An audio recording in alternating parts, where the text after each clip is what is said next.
Well, good morning, Ray.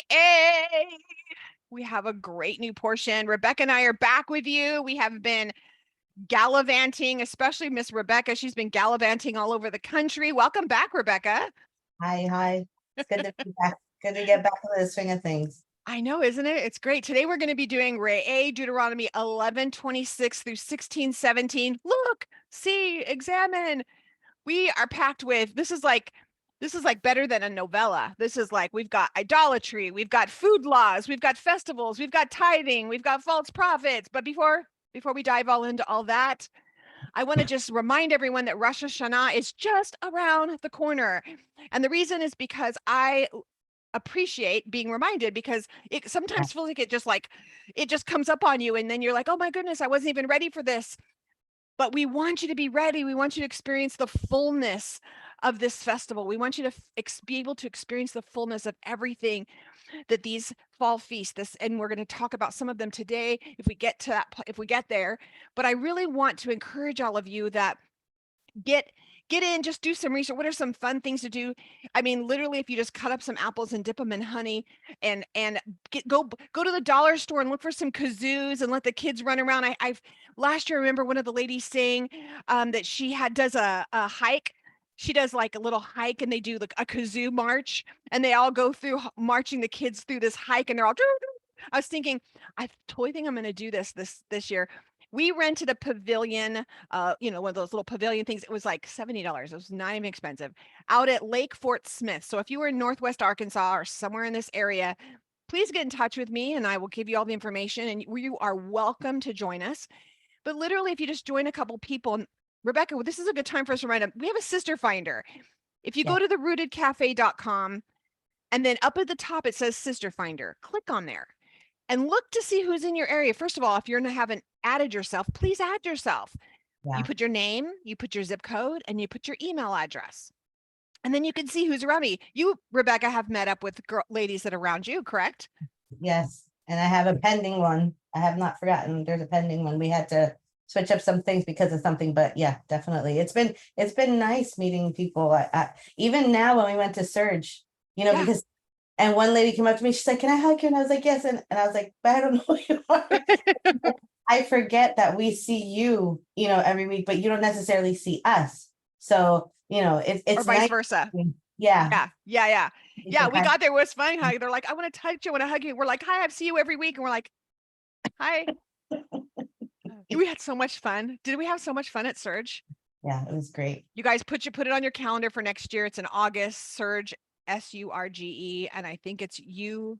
I forgot what they're. Yes, sir. Unity.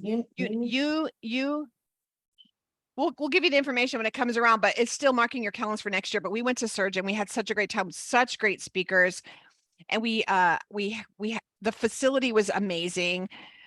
Rebecca and her mom flew in from New Jersey. You would think we acted like we all knew each other, and then we saw until we see each other, and then we're meeting people. It's almost like you're kind of fangirling a little, people going, oh my gosh, I see you all the time. And we get to actually hug you in person. And it was so much fun. We got to see Amy Gunther from Tor Sisters. Just what a gift and a blessing.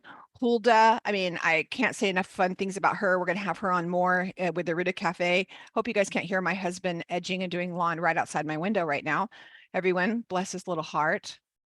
No, you can't. So perfect. But we had fun. Who else? We had Ryan White was there, was fun. Tyler Don Rosenquist.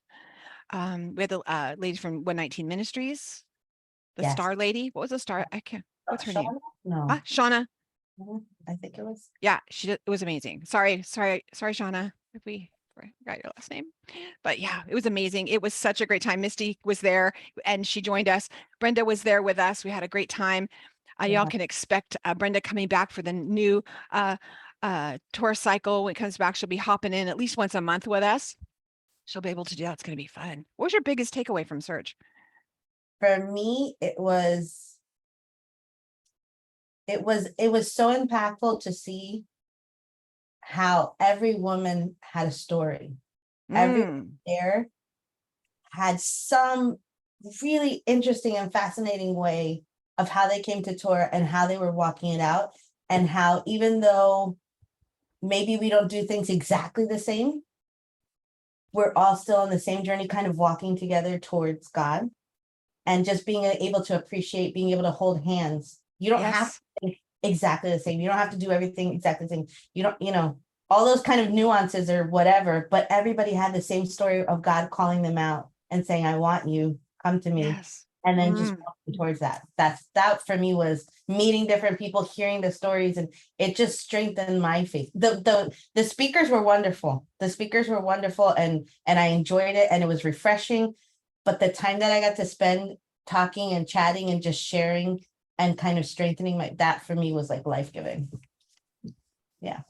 And your mom was really instrumental in that part, right? Yeah. Yeah. I wanted everybody to meet her because she's really shy, like she's not very outgoing or anything. But once you get to know her and she opens up, she's a wealth of knowledge and encouragement and kind of stuff. Yeah. I'm blessed. She was great. The reason I say that is because one of the first night we were there, she was like, okay, so everybody tell us something interesting about yourselves. And that's kind of how it started. And it would end up every night around the table or every morning around the table. And one of the inputs that we gave to Sarah about the event was Sarah Kiefer did the event. And it was like, Sarah, if we want a little bit more downtime, right? Yeah. So that Yeah. we That was could the have only thing that I really said. Yeah. just some more downtime. Isn't that the case? There is always when I was talked to several people that we put on conferences. And I would love to hear from you guys. Do you want us to do a Rooted Cafe conference? Oh my gosh, yes. Hello. That's like a I want to given. know, do you want us to do the portion, the Rooted Cafe? Do you want us to do a conference for you all? If so, say, let me know. Yes, I want to hear it. I want to hear it in the chat. I want to hear it on if you're watching live or if you're watching the replays. Yes, tell me where you just yes and put a dash where you live, because I want to kind of get a synopsis. I mean, I can look at if you're not on the Sister Finder, I can't tell. So there you go. If you all get on the Sister Finder, I can kind of look and try to find something centrally located and then start looking for event spots. It's a couple-year process to do it well. And so we could do this. So I'm getting all the yes, yes, yes, yeses. I have Montana. I would love to just do it in Montana because who doesn't want to be there? Oh my So God. anyways, right. It would be fun. So, yeah. That was exciting. But back to like for the Rosh Hashanah, you guys, this is something that just you can make it fun. You can make it a fun event for your family. It could just be that you guys invite a couple friends, your neighbors over, blow some horns, make it a fun event. Again, remember this is a Shabbat, so remember these are the things like even looking for next year. If you forgot this year, there's grace with you, grace to you, grace be unto you. But these are days you want to get off work. These are days that you remember this is a Shabbat. These are high holy days. So this is the time to start looking at your calendar and be like, I need to make sure I have these days off. Because I have forgotten before, Rebecca. I'm not going to lie. And I realized it has hit me and I went, oh my Yes. goodness. It's tomorrow and Yeah. it's a Sabbath or it's the day and yeah. So especially those of you, and I will say this is like years into it that it still will hit me. So please, please, no, that we want to pour grace over the top of you. But if you are up in my area, I am posting an event and I would love to have you all there. Also, then we have Yom Kippur, which is a beautiful day. I'm as we get closer, I love having you share what you all do to glean ideas from each other, because what the bottom line is, this is a discipleship ministry. We're not just here to pour out teaching to you. This is actually a discipleship ministry. We actually want you to feel discipled, that you're actually learning something that is applicable. Because if you don't have a takeaway today, right, Rebecca, if they don't have something that they can grab onto and actually put into action today, we don't need to even be doing this anymore.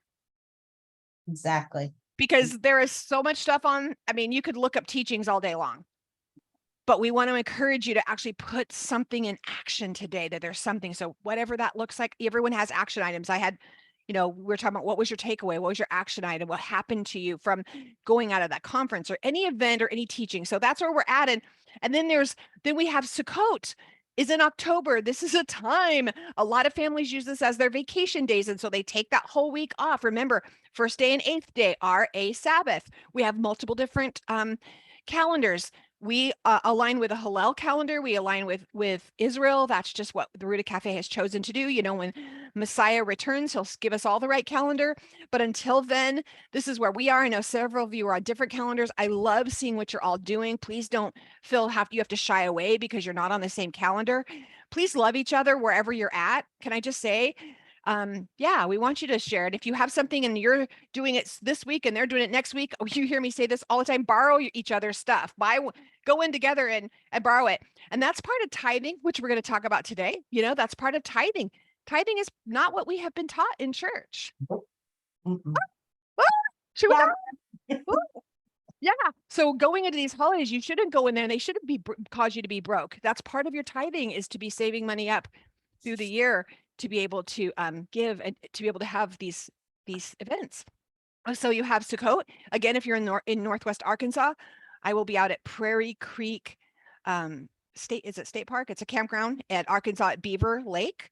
It's not anything official, but there's several families now who, since I've been letting people know that's we're going to be this year, it's going to be super low key.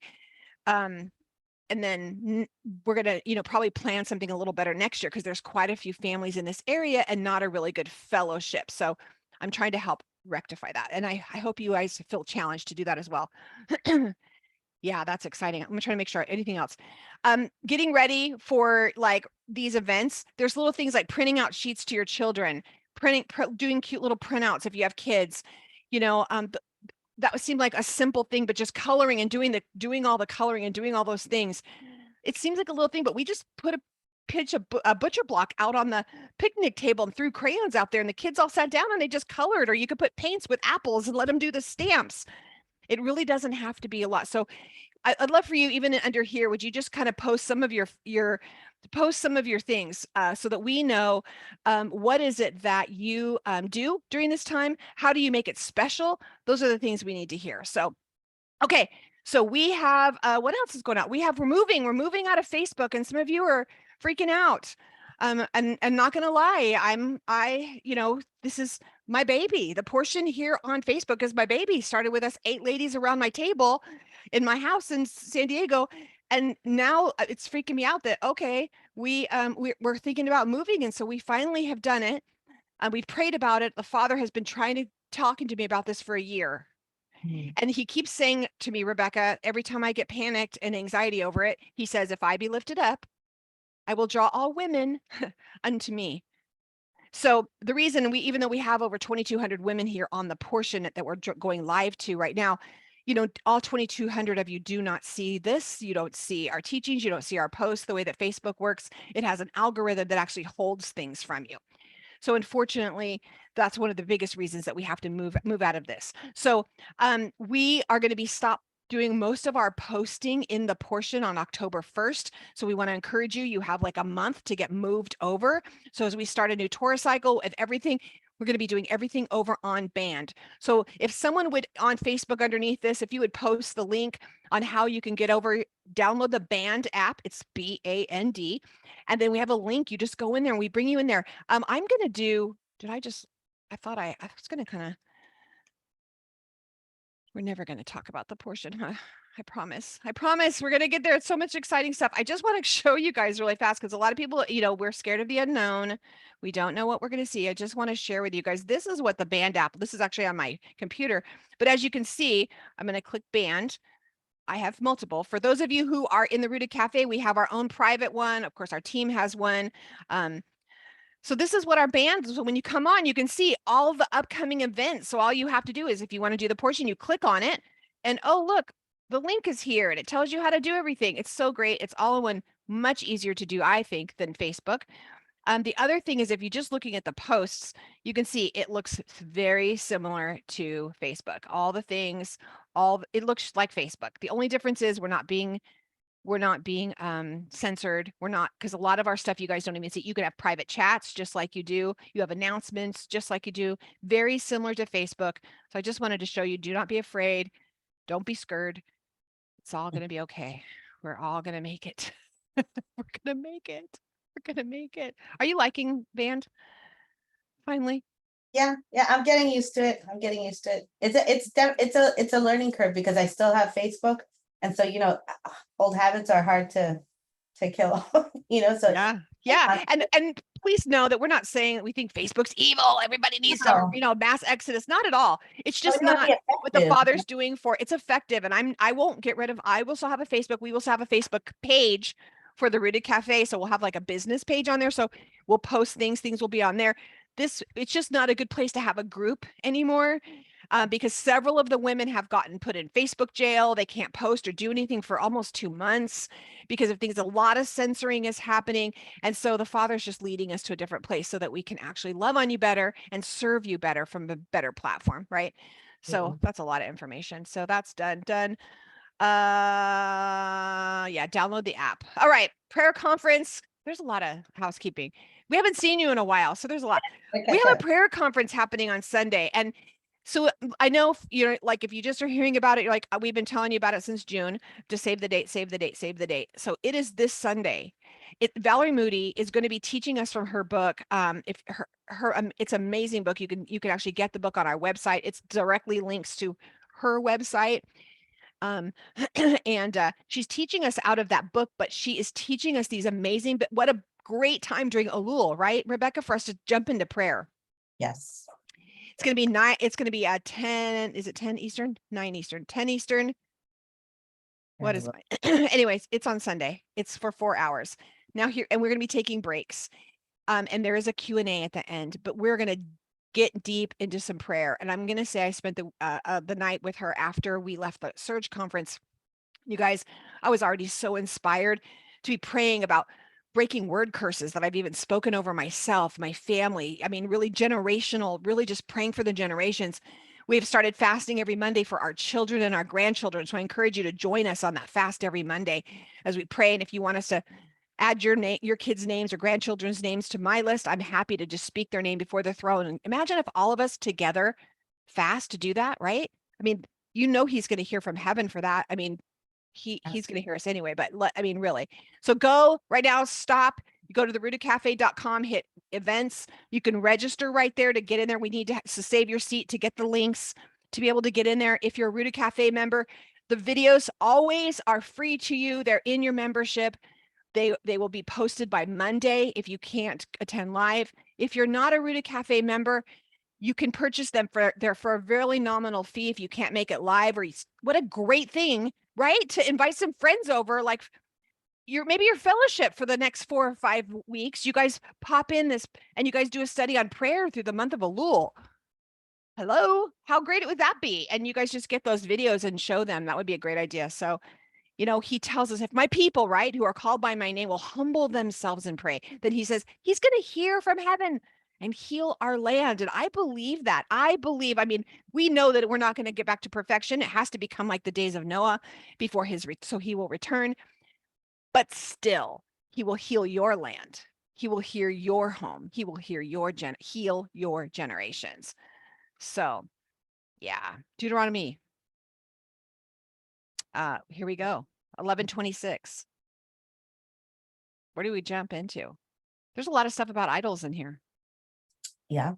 There's a lot of talk about idols. And I was listening to, just before I came on here, I was listening to Aleph Beta. I have not been doing a lot of that lately because that was one of the takeaways from the conference. I haven't done a lot of extracurricular reading, or it's been really just doing deep dive studies. I did talk about this on Wednesday in the practical portion on Messianic Lamb. It is posted into the portion all over the place. Go find it, listen to it. But there's a lot about idols. I didn't really address this. Do you have any thoughts on this about the whole, why is idolatry so important in here? Yeah. Actually, it was kind of like I started seeing kind of like a theme coming up in it, because there's a lot of things, because he addresses a lot of different areas. So you're like, oh wait, this, oh wait, but it was this theme of the relationship that he's trying to foster with us. And it was a theme of why, a lot of times when you're a parent, you'll tell your child, don't do this or do this, and you expect them to just listen and obey. It's kind of like this thing. And in this kind of portion this week, it was kind of like God saying, why? I kind of got this feeling of, he's saying, you don't do this. And it wasn't like specific. It was like, when you start digging in, you start saying, it started clicking, because this, because, it was much more of a principles kind of a teaching. Yeah. Than of a saying like, okay, don't do this, do this, If you get a little bit deeper, it was a little bit more about the principles of why, and it has to do with our relationship with him, and it has to do with recognizing who he is and our position in that, and recognizing one thing that really highlighted to me was, I remember when I saw Schindler's List many, many years ago in high school. I had a friend that I didn't even know was Jewish at the time. And he's like, oh, they're going to be showing this movie. My synagogue rented out the theater for anybody who wants to go see it, Do you want to go with me in high school? And I didn't know anything about anything in that kind of, aspect. And he's like, you want to, and I was like, yeah. And I saw it. And one of the things was, there's a scene where I guess the guy who's in charge of the camp where they're at, he's kind of like this tyrant, and everybody's like, scurrying in fear. And one of the girls ends up telling him, real power is when you can do something and you don't do it. Is the restraint, not saying, oh, I can come and I can kill you, or I can tell you to do this or whatever, and you have to listen to me. That's, I'm all whatever. It was more the restraint of not doing something because of. And so oh, that's good. Real power is when you can do something, but you don't. And you say, no, I choose not, it's that having that choice. So what God was talking about here is he's allowing us to do things, and some things we have to restrain from. He's giving us that power to, that authority kind of to be able to do stuff. It's the restraint, and that restraint comes out of love and relationship with him. Yeah. Oh, that's really good. That's good. That's kind of where I was sitting.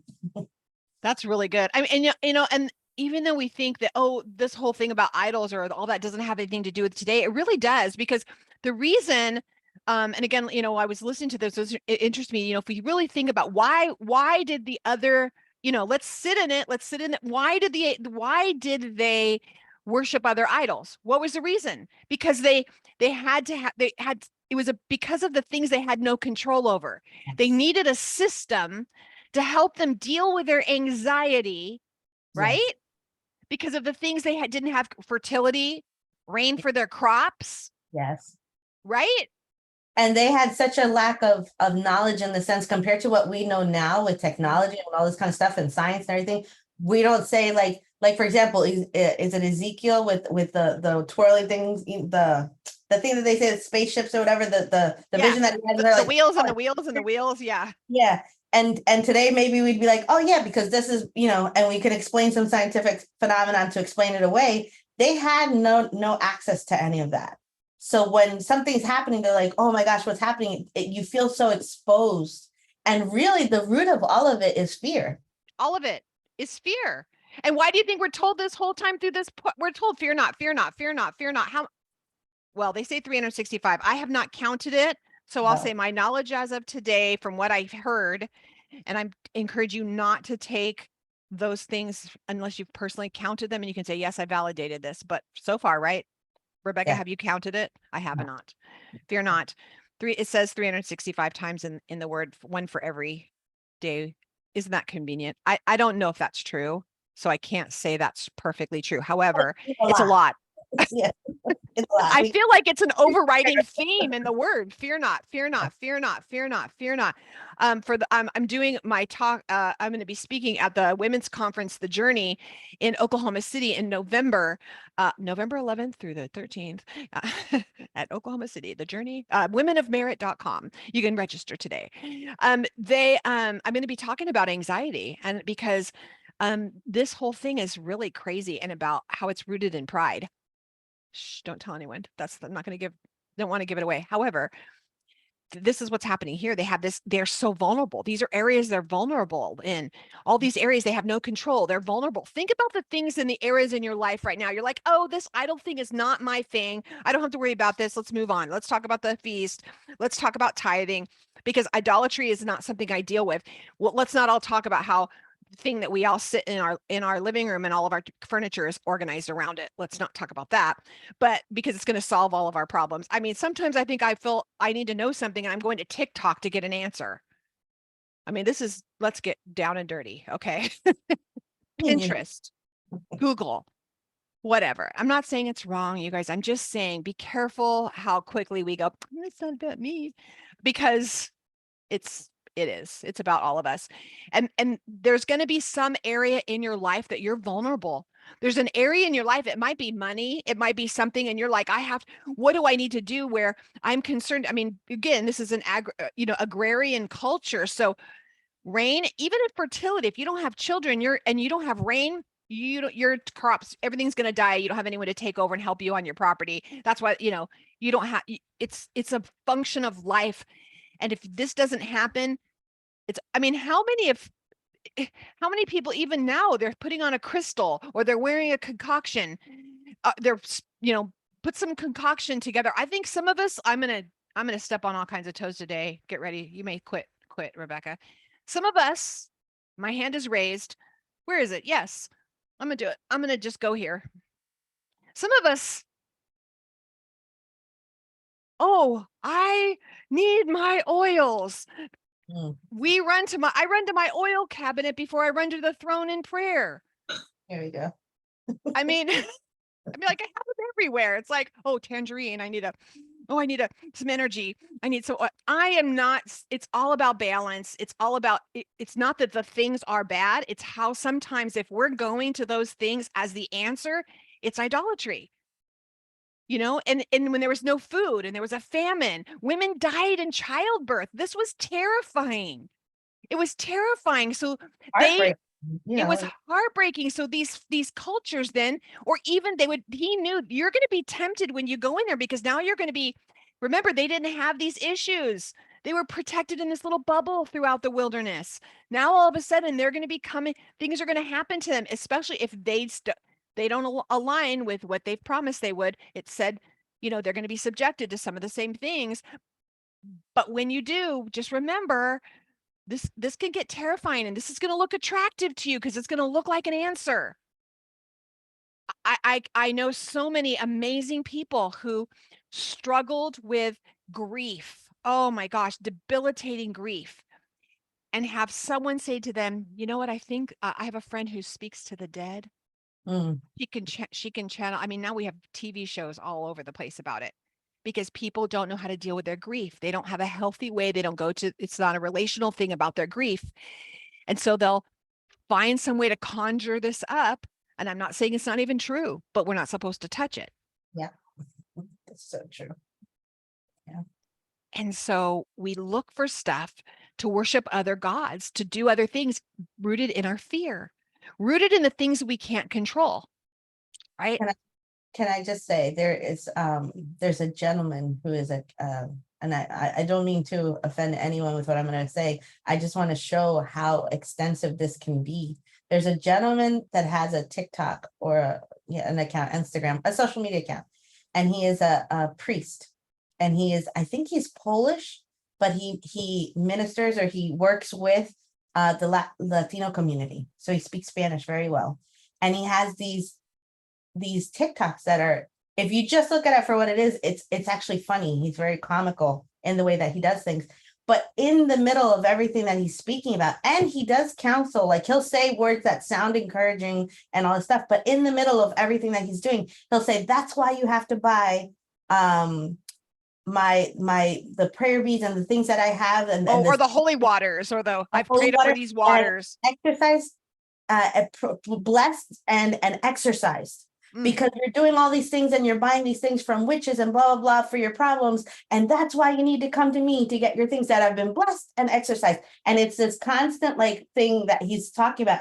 And you listen to him, and he tells funny jokes, and and you laugh and everything. And at the same time, I looked at myself and I said, people are listening to this, and people are doing this, and people are buying this. And I'm thinking, wow. Yeah. Wow. It's just as prevalent today as back then. Absolutely. Absolutely. And it's rooted in the same thing. It's rooted in control. Yeah. You want to control something, my motivation is selfish when that happens. I don't care about the God that I don't care about the God of the oils, or the God of this new trinket, or the God of the crystal. I don't care about that. What I care about and back then, same thing. What I care about is, what can that God do for me? Yes. What can this do for me? It's very selfish. But when you have a one God, I'm saying, God, you're sovereign. God, you're the source of everything. You're my parent. I don't worship him out of negotiation from gifts. I don't do those things. What I do is I do it out of a relationship between the giver and the receiver. It's a relationship. My worship at the all altar is to heal me so that I can now have a better relationship with him, so I can approach him. That's the reason I have this, not so I can appease him so he's not angry, so I can get what I want. Mhm. And idolatry is all about control. It's a desire for control. It's like, hello, my name is Charlie. I have control issues. Yeah. And anxiety, fear, those are all positions of control. I And can't control this. and those are all very real emotions that 100%. up from situations that we're dealing with in our life that we don't have an answer for. It's very Yes. real. It's not Yes. imagined. It's not like, I'm not minimizing it. No, no, it's a it's very, terrifying. yes. But It can I be- say, so was not having a baby. So was dying in childbirth. So Yes. was my crop not getting watered. Because all of that was terrifying. I have no control. When you have a child, so we had a situation when we flew back from Texas. Our flight got in at like 10:30 or something, and my son, wonderful as he is, wasn't there when we got there. He's like, "Oh, you're here already? I saw that it was delayed, but whatever." So we're sitting in the airport and we're waiting, and it's like whatever. And this woman comes up to my mom and I, and she says, "Can you please give me $10? We need $10." She was flown in from Texas Oh, with a group of the immigrants that are coming in. And they literally just put them on a plane and just shipped them over here with nothing, except they gave them an address that they were supposed to go to the Bronx at 10 o'clock at night. I wouldn't do that. I'm from New York. I would not do that. And wow. Yeah. just for a shelter that they had to go to. And they were with another family, and they said the taxi is costing us $150 something, and I just need $10 more to be able to go. And at first I was kind of taken aback because I was like, why are you coming up to me? I was tired, I was cranky, I was hungry. And then they didn't look, it was just kind of an off thing. And I was like, why are they, no. And I was like, give me a minute. And then I thought about it. And then I walked away to call my son. And I came back, and she was talking to my mother, and the little boy, she had a little boy with her significant other and the little boy's going, "But mommy, can't we just get the money and go? I'm hungry. I'm tired." And he was like 4. He's like, "Mommy, can't we just go?" And she's sitting there talking to my mom, and she's crying. And my mom says, "Aren't you scared? Weren't you scared to come here, to do all this because you don't know what you're doing?" And she said, "I would rather suffer this than what I'm suffering back in my country. I'd rather take the chance to do this." And that's a whole other different story. But the fact of the matter is that when you have a 3-4-year-old standing there saying, "Mommy, I'm hungry. Mommy, I'm tired. Mommy, can't we just go home?" And there is no home. There is no food. There is no nothing. That's a very real situation. You're going to look for, if you have not been in that situation, you don't know what you would do. No, and that's not new with the mark of the beast, where there's no buying it. Woe to the woman who has children and they can't feed them. That isn't new. This happened way back. We were talking about this at the retreat during Greek and Roman times. When if you went into a city, you would have to give an offering to their god, and because of make your offering to their gods, and they would give you a little ash on your face and on your Yes. Oh wait, that sounds familiar. On your hand and on your forehead, they would put an ash on you to say that you had done the appropriate sacrifices, And the then you were allowed. worship, and then you could buy and trade. Now you can go buy food, but you can't buy food in that city unless you had the mark on your forehead or the mark on your hand. You guys, the mark of the beast isn't like this new concept that hasn't Yep. happened before. Buying and trading because you had a mark somewhere, that's happened way back then too. This is Mhm. a thing about not having control when your children are screaming and crying, or your baby has a fever and you don't know what to do when we don't pray first. I'm not saying oils are wrong. Good Lord, you guys know, how much do I have? Let me help. You need help? I'll hook you up. Like, I'm telling you, I know I as a nurse, I would go to medicine. I am tempted often to take these things into my own power because I'm losing control. The same Yeah. thing happens when I've dealt with anxiety, panic attacks. I was in situations where I realized when I sat in it, when I spent time with a father in it, was that I was dealing with issues that I didn't have any control over. And I was reaching for other ways to heal the control instead of, this sounds so oversimplified because I don't want to minimize how terrifying and horrible that is, but I just want us to not think that when we're reading this, that wasn't as terrifying and real to them. And Yeah. it was going to be very tempting for them to do things that looked good in their own eyes. And that's the thing. The thing right there is the fact that what they were doing, it wasn't this depraved kind of, ooh, I just want to do these crazy things and I just want to be in control. No. It was to help solve problems. In other words, they were being proactive to help Yes. solve issues that they had. It was coming from a good place, I think. Yes. Look, I want to do the best. I want to do the best for my family. I want to do the best for the land that you give me. I want to do the best, but I don't know how. And so I start reaching and grabbing. And when I feel like I'm losing control, I start kind of reaching and grabbing for stuff. When the real power is so opposite, is saying, God, I can't. I release this to you. Yes. And let him tell you what to do. Come in and then you don't waste time. You don't waste time running around, spinning, chasing your tail on something that's not going to work, because he'll tell me this is what you need to do, and I'll go do that. I'm like, oh, guess what? It worked. And I would have tried 50 things before that, wasted money, time, all the things. Yes. Because it's interesting. This past week, we're going through the book of Acts in our Bible study, which is like cool, and we're just getting into talking about Paul and how what he did, especially with Stephen, with the first martyr, it was not coming from a place necessarily of, oh, I'm so, I want blah, blah. It was, I think I'm doing God's work. Boom, let me do this. I have to do this because the word tells us in the Old Testament, and it tells us in this passage, if somebody comes to you and says something that pulls you away from God, kill them. Have no pity for them. It actually says, have no pity for them. Kill them. So it's understanding that we may think it's the reason why we have to relinquish things to God, and we have to ask him for direction, because we may think that we're doing the right thing. We may think that we're helping, and we're not. And he's the one that has to tell us what to do. And I say that all the time. You run to the phone and not the throne. We run and ask 3 or 4 friends, what do they think about this? And how do I feel? I've lost control, whether it's a friendship, a relationship, something's going wrong in this.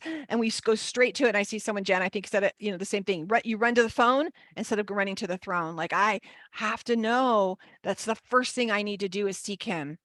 In all your ways, acknowledge him, and he will direct your paths. He will make them straight, he says. I will make your path straight. And that's in all things. If you're dealing with an issue, whether it's you're with anxiety and panic and things and issues with you're struggling with that, it is real and it's hard.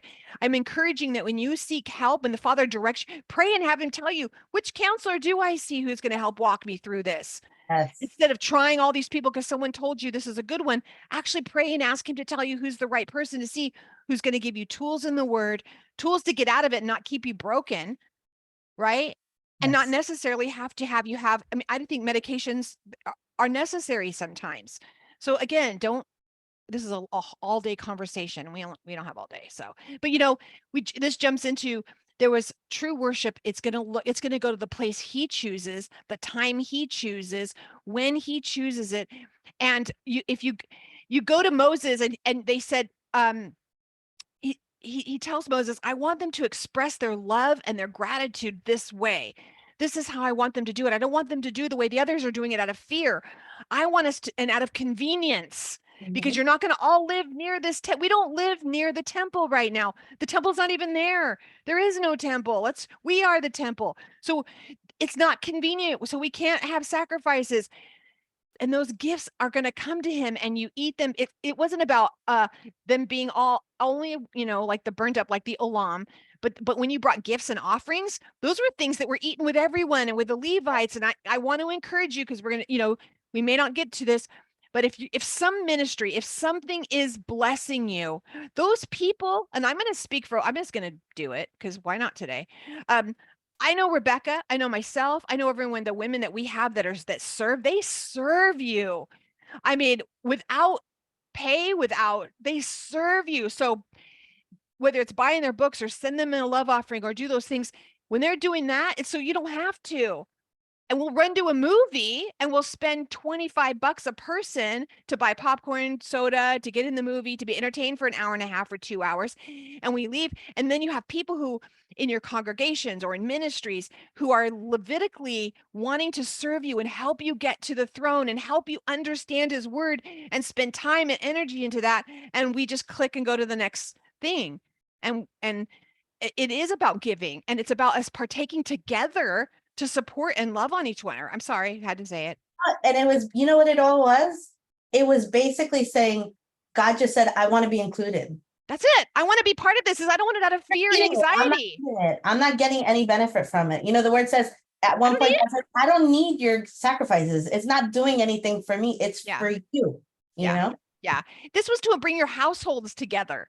Yes. It was to bring people together. It was to encourage you to guys. It was about everyone sharing in your happiness. It was about everyone sharing in what was going on and the provision of all of it. And when we ate of the meat, and we didn't recognize that God was the creator, that's what the idolatry is about. But when we ate of the meat, we were saying, because they're saying, oh, okay, well, we can only eat meat if we have an altar. But what if it's too far for us to get there? Does that mean we can't eat meat now? No, he's saying you can still eat meat, but you're going to recognize that it's coming from me. And just because you set the barbecue up and it smells good and you're all having a good time, you're not going to call it an altar because it'll be a gateway drug for you. You'll be tempted to get proud, like, oh, yes, everyone come over. I've got the altar. Let's all throw the meat on. And we're going to, he knows us. He knows that we would try to be, and this isn't saying not to have a barbecue. He's saying, yes, eat meat, have a barbecue, but don't call it an altar. And at the same time, when he says that, he's also addressing and recognizing the fact that we're human. Yes. That you're going to be a human being. You know, sometimes I know I felt like this for a long time in the beginning, way back in the day. You feel like you have to be holy all the time in a misconception. There's a misconception of what holy is. Like that you have to be praying, that you have to be that you have to kind of like almost hover over the ground, and just because if not, you're going to lose God. Like, and you have to kind of do the right thing and always have the right choice, and you get fixated on that. And God's saying, listen, you're going to be a human, and your heart's desire is going to be, I just want meat. It has nothing to do with God. I just want meat. I just want, you know, there's things that you're going to want to be human. Yeah, and he says, if you're going to do it well. I want if you're going to do that, I want you to just make sure you return the blood to the earth. Make sure that you're letting the life of that go back to where the life began. He's saying you're totally able, you know, you're welcome to be human, but there's always that restraint. Just remember that there's this connection. You can't just do whatever you want, whenever you want, however you want. There's a restraint there, and the restraint is for your good. Because if not, the depravity that will come from that, it'll be very hard to come back from that. It'll be very hard for you to come back to me from that. It's a gateway to this place where, and you know what? I feel like it's the gateway back. It's a gateway into fear. Yes. It's not a gateway. He's so worried that he's not, you know, we say, oh, he's a jealous God. He just doesn't want us to commit adultery on him and serve. He doesn't want us to walk and live in fear. He doesn't want us to buy into that culture that says I'm afraid and I have to appease these other gods so they're not mad, and I have to live in all this anxiety. He doesn't want us to walk in that culture. Yeah. He doesn't. And I'm concerned, Rebecca, that the story that I hear from most people when I'm talking to them is how bad things are. I'm not hearing the goodness of God. I'm not hearing, oh, this is what he downloaded to me, and this is what he's blessed us with. I literally, I would love all of you. Tell me something great that's happening this week that the Father's doing in your life. Could you post that? Could you post some blessings and gratitudes? Let's just like blow up this Facebook page, our chat, with all the goodness of God. Let's just shout it out. Let's be like, this is all the amazing things he's done this week. You know, this week, our family, the grandkids and my daughter and son-in-law, they have all had the flu. And he is so good because he's controlled their fever. They've still walked it out in joy. They were bitten, but not stricken. It's amazing. He's brought provision for amazing food in our homes this week. I mean, really, really? But are we tempted to live in fear and lack and have this poverty mindset of lack, which will lead us down the trail to panic, anxiety, fear, idolatry, because we can't control it. And so all we're doing is complaining about all the things that we can't control, you know, and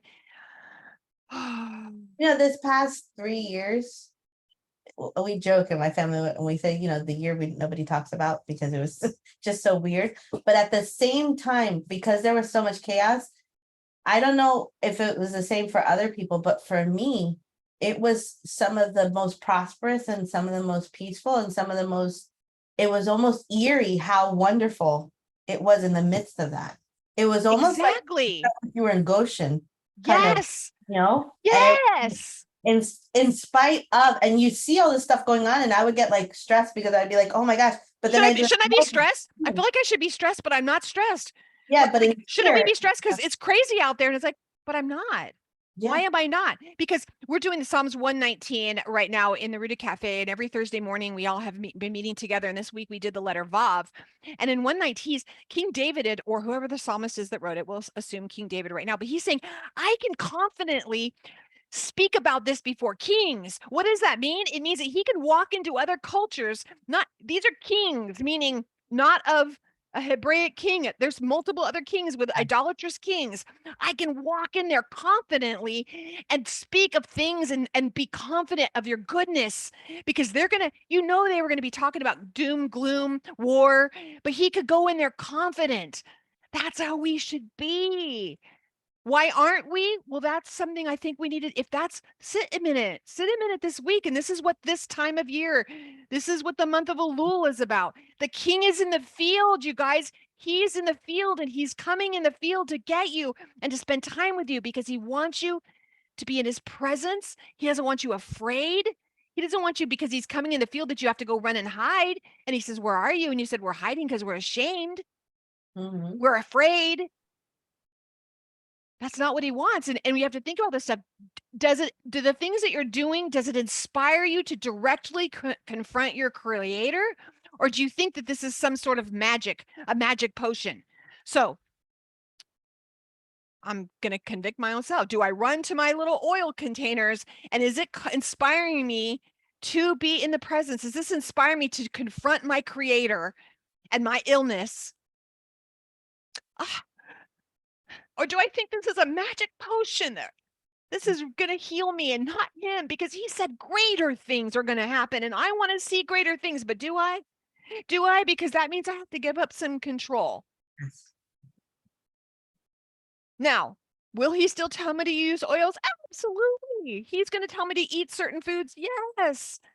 But my dilemma, whatever's happening, whatever my confrontation that I'm dealing with, and I'm not telling you guys to be phony and just be like, oh, it's all beautiful and wonderful. I don't want you to have to be like that, but in the midst of it all, you should be going, whoa, this isn't that bad. This is good. Thank you, Father. And are you now, when you're in the, if there's a bill coming up you can't pay, are you, instead of thinking, oh my God, I got to start 35 new businesses and how am I going to make this money?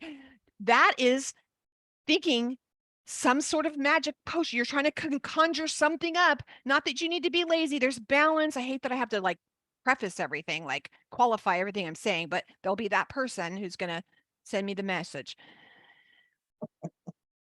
If you don't work, you don't eat. Okay. But if you're working and you're doing your very best, and you sit down and you say, Father, here's a struggle we're having. What should I do? You can do it. He's going to give you perfect shalom to guard your heart and your mind. That you're not anxious for anything, but in everything by prayer and supplication and with thanksgiving, you can present your request to God. Why? So his peace can guard your heart and your mind in him. When we were getting ready to go to Texas, it was a struggle to the point where it was almost like, I'm not doing this. It was really hard. It was really hard. And at one point I literally sat down and I said, I'm going to look for God in the middle of all this. I'm choosing to look for God in the middle of all this, because this is not how I wanted things to go. This is not what I was planning. Everything got kind of jumbled up and everything. And I found God in the midst of all of it. And it was such a healing, refreshing, such a needed thing that happened, that now that is like my phrase, is find God in the middle of it, in whatever it is, because a lot of times it's not going to be good. Let's face it. Life is full of challenges and constantly having to kind of, look at our situations and figure stuff out, because that's just what life is. It's figuring stuff out. It's walking, it's, Mhm. but finding God in the middle of all of it. And the interesting thing is that he always shows up. He's there. And he will be, if you seek him with all your heart, God says, you'll find me when you see me. Look for me, be intentional. I think this passage or this parsha has a lot to do with being intentional with the reason why you're doing stuff. You may have Yes. desires, you may have urges, you may have this, you may have needs, but be intentional with the reasons and how you go about doing things. God's saying, listen, you're going to be hungry and you're going to want a burger. Mhm. Okay, fine. With bacon and cheese Okay, and fine. pulled pork. But, but here's this, like the stipulation is just to kind of stop and look for him in the middle of it and then carry on. Yeah. It's Yeah. not, you have to sit there like, oh, kumbaya, kind of let me find, it's not this constant state of being here. And what I used to think of is like, I have to constantly be in the word. I have to constantly be praying. I have to constantly be, because if not, I'm going to lose it. He's like, no, I'm here. I'm here. I'm right in here. And I love that you said that because I remember being at the conference. And so I'm and I feel like I say this too much. I would say I'm an outgoing introvert. And there was times I just didn't want to be around anybody. I'm in the middle of all these people. And have you been alone and it felt lonely? There was multiple times, Rebecca, I'm standing in the middle of, and I was so lonely. And there's everyone all around me. And I stood there and I was like, Father, where are you? And he goes, I'm right here, honey. I'm right here. I'm like, okay. And I don't have to perform and I don't have to run around and be like, hi. I don't have to do that. He's right with me. I get to do that. And I put John 16:33 because of what you said, is he tells us you're going to have troubles. These things are going to happen, but take heart. Yeah. I have overcome the world. Mhm. You don't have to be a, hello, my name's Charlie. Have control issues. I struggle with some control things. I think I want to be in control things. And he's telling me, hey, take heart, honey. No, some are going to trust in horses, some are going to trust in chariots, but you're going to trust in my name because Mhm. we have a relationship like that. You guys can go back last year, years before, you can talk about us. In this Wednesday, I talked about blessings and cursings and the difference. That's a big thing that you need to have a foundational understanding of what blessings and cursings are. And so I'm just going to tell you, go back, you listen to those teachings. We have them on recordings. You can find them in your portion. All of you have a free access membership to the port in the Rita Cafe. The free portion you have is the portion, and it's all the past teachings.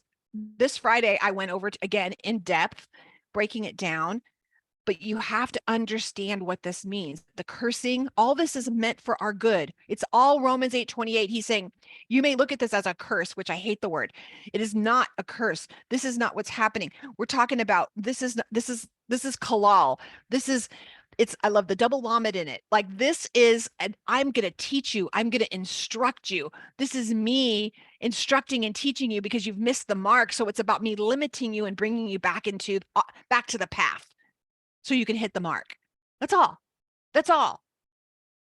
You're not bad. This is not about condemnation. It's like, okay, girl, let's straighten up and fly right now. Let's straighten up. It's time to get, and I want us, and I know Rebecca, we want to empower you and equip you so that you can get on the path and you can hit the mark and you can run the race and you can run it well. And you're going to get to the end and get to the finish line and you're going to be able to jump around and say, I made it.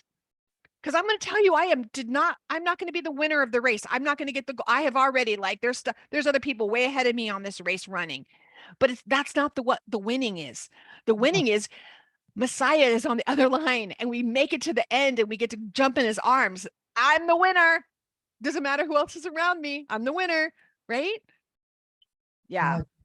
And and I think one of the things that kind of stood out to me as I was reading this was the fact that God doesn't need me to do anything. Mm-mm. He doesn't need me to do these sacrifices. He doesn't need me to there's nothing that I can do that God needs. Everything that he does and all of these things that he's telling, the blessings and the curse and everything, is for our benefit to be able to have relationship with him. That's what he's looking for.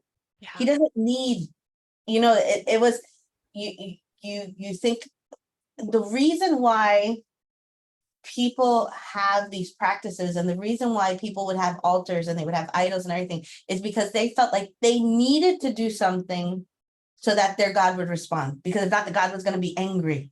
I Yeah. need to do this. And God's saying, I don't need you to do anything. Nothing that you do serves me in any kind of like a need.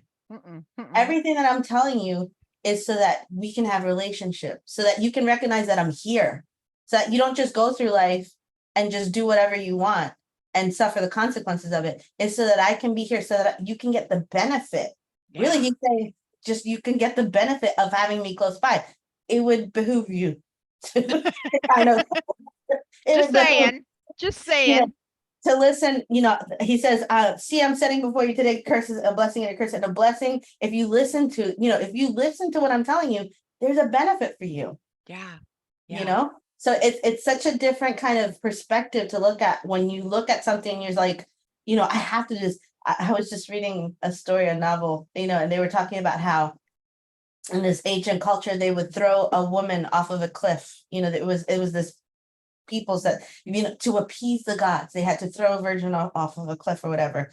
God does not need us to do that. And when you think about it, all of this is kind of a reflection of what happens with Abraham and Isaac at Kedah with the binding of Isaac. It's like God, when it came down to it, God's like, I don't need you to kill him. That's not the point. And by the way, if you listen to, did you listen to, they're very similar stories. Very similar stories. You should hear a lot of the same verbiage during the time that when Abraham and Isaac, when he's taking them up, as you're hearing in this section. So, yeah. So he's saying, I don't need for you to do all that. I'm not benefiting from you killing your child or whatever. It's, I need you to just see this. I need you to yourself and to see this, right? So that we can have relationships that you can benefit from having me close, right? So I think that's just a different perspective than being like, I don't know him. I don't know this God. All I know is this little image that I have here. All I know is this carving that I think represents who he is, but I don't know what ticks him off. I don't know what makes him happy. I don't know what this. So let's try this. And they throw a virgin off. Let's try this. And they put they burn the child on the, let's try, they're doing all of these things to kind of appease so that they can get what they want. But it's all based out of fear and not knowing. God is saying, I want you to know me. I just want a relationship with me, come close to me, know? That's a whole different paradigm. When he says to fear him, it's not it's not like they feared the gods. It was a respect. I want you to understand, like a father, of who I am. I want you to know me. Yes. I want you to know me. This is so different. This is all about this relational. This is all about the relation. It is all about the relation. And there's a lot of stuff that's in here that is very powerful, and it's very deep. And there's a lot of stuff. There's about food, and a lot of us struggle, especially initially. There's a great book, Dr. Robin Gould. She's one of our board members. It's called Beacon or Bacon. And she's actually and she has the Colossal Colossians that kind of all goes along with it. But I'll say the Beacon and Bacon, you start there if you're struggling in that area. I had an incident this last week with a woman. I purchased a collagen product. I purchased a potion because, I wanted to make sure that I wanted to look younger, and I wanted to make sure if there was issues in my body, I wanted to strengthen my vessels, and convicted. So anyways, in the process, my husband says, honey, I've been praying a lot about this, and I kind of went through your filter. Does this need to be said? Does this need to be said now? Am I the one who needs to say it? And I feel like the Father is saying yes, but I did some research because I felt the Holy Spirit guiding me about this collagen that you purchased. And it says it's fish collagen, it's white fish. I did research, it was tilapia. I'm like, oh yay, it's all clean. Woo, I'm going to be young, I usually just do this regular beef collagen. My hair wasn't looking as shiny. My nails were just pitiful. I was like, especially after some illnesses that we've all maybe have had. We've had issue with hair loss or whatever.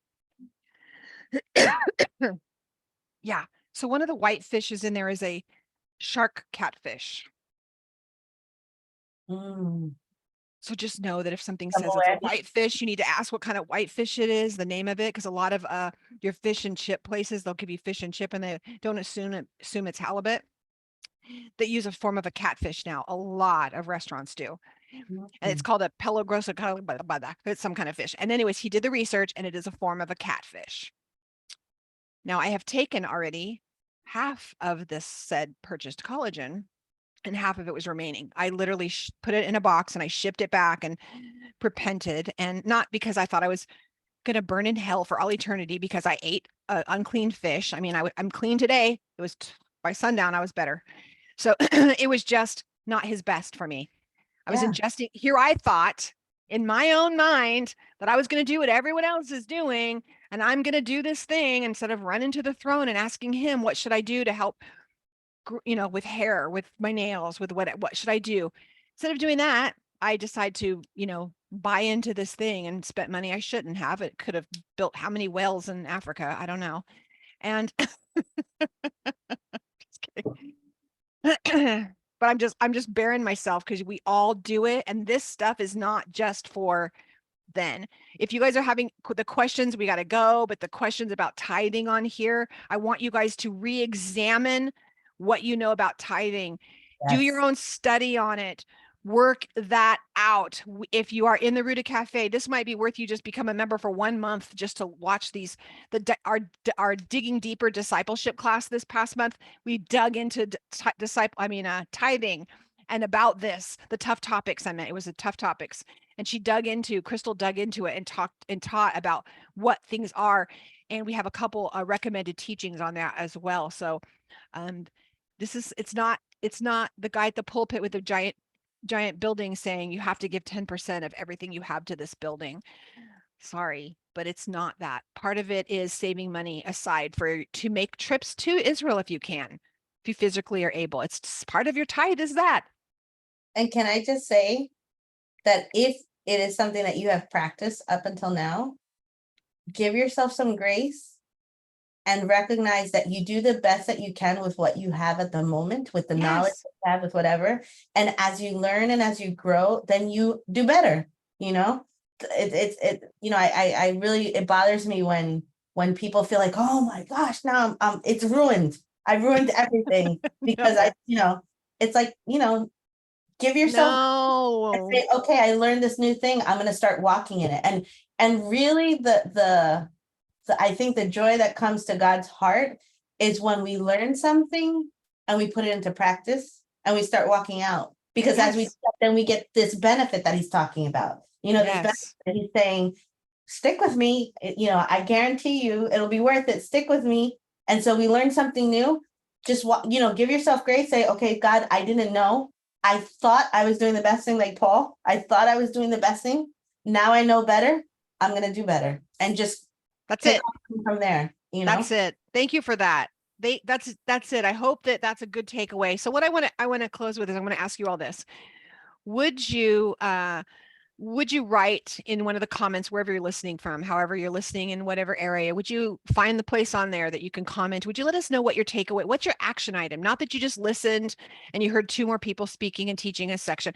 Would you tell us what your takeaway, what is your actionable thing? What is your next best step? What is the thing that you heard today that you're like, I'm going to do this. This is what I'm going to apply this week, or this is something I learned that from this day forward, I'm going to really seek him about, or whatever. I want to hear that. I would love to hear your feedback on that. And I want to share a story. I did it on TikTok. Yay, I'm learning. Did it on TikTok yesterday, but I also shared it on Wednesday, but I'm going to share it again. And I thank Crystal. I believe we got it from Maxwell Leadership. But I'm gonna want to make sure I give credit where credit's due. But the story is that there's a lot of stuff in here that we don't understand. There's a lot of rules. We think, oh, they're too heavy. He says it's not too hard for you. There's a reason that we're set apart, and some things are because I said so. And the story goes like this, that I want to close with, is that there's a man and his little girl are on a train, and they're in the train, and they're going, and she looks over and she sees this couple, and they're just super inappropriately showing their affection with one another. I mean, just all over each other, public display of affection times 100. And it was like embarrassing. And people are like talking, looking away. And she looks at her dad and she's like, Daddy, what are they doing? Daddy, why are they doing that? And he looks at them and he looks down at her and he looks down at his bag and he says, honey, when we get our stop up here, when we get to the stop, I'm going to need you to pick up my bag and I need you to carry it the rest of the way home for me. So go ahead. Can you go ahead? And she reaches down and she starts to pick it. She's like, Daddy, this is way too heavy for me. I can't even pick it up. I can't carry this all the way home. He says, you're right, honey. So is the answer to your question. It's too heavy for you. When you get older, then you'll be old enough and you'll be able to carry the weight of the answer to that question. So if you've been praying, if you've been asking for reasons, if you don't understand what some of these things are, if you don't know, it might just be the timing. It might just be it's too heavy right now for you. So it's okay that you don't know the why. Rest in that. Rest in it. Amen. Father, bless these ladies. Bless Rebecca. Thank you. I want to just ask a special blessing on her and her home for the travels that she's done, for the money that she's expelled. I know, Father, the financial investment she made into your kingdom and traveling and going and sharing your love and sharing your word, the investment she makes, even giving of her time being here now. Father, I just ask that you stir up a Levitical blessing in others, Father, for her, in her store, in the things that she does. I just ask that you bless her. Thank you for blessing her time. I know you're in charge of her finances, so we're not going to stress about it. But I just want to thank you that you are her provider. Same with me in our home. Thank you for being my provider. Thank you for caring for us and loving us. I thank you for every woman out there that today they're going to lay down their stress and their anxiety before your throne and ask you how they're to walk it out. That they're going to, Father, we right now as collective ask you to please forgive us as women for being in control of anything, thinking that we have to control things and we're tightly fisted, and fear, the pride of thinking that our way is what's going to fix something. Please forgive us of our pride. That fear is really, and anxiety is rooted in our pride that we can't do something that you're supposed to do. So I ask you, Father, then now in place of that, that you bless every woman with your shalom, with answers to their questions, with a new humility as they bow themselves before you and receive the blessing that you said in this chapter. You said you want to bless them. You want to bless them. So I thank you for the blessing that you're pouring over them. Thank you, Father. Thank you that I love the picture of this barak, the barak, that as us coming into your house, we bend down before you, Father. We're kneeling before your throne, Father, before your ultimate throne, and receiving your blessings today for walking in your ways. Give us strength. Thank you for the gift of this Shabbat. Amen. Those of you who are, it's not too late, you can hop over on in our Zoom. We're going to have an after party here today so we can hang out and talk for a little bit about all of this. I'm sure a bunch of control freaks. Let's all gather. So be blessed. I can't wait to see you next week. Shabbat Shalom.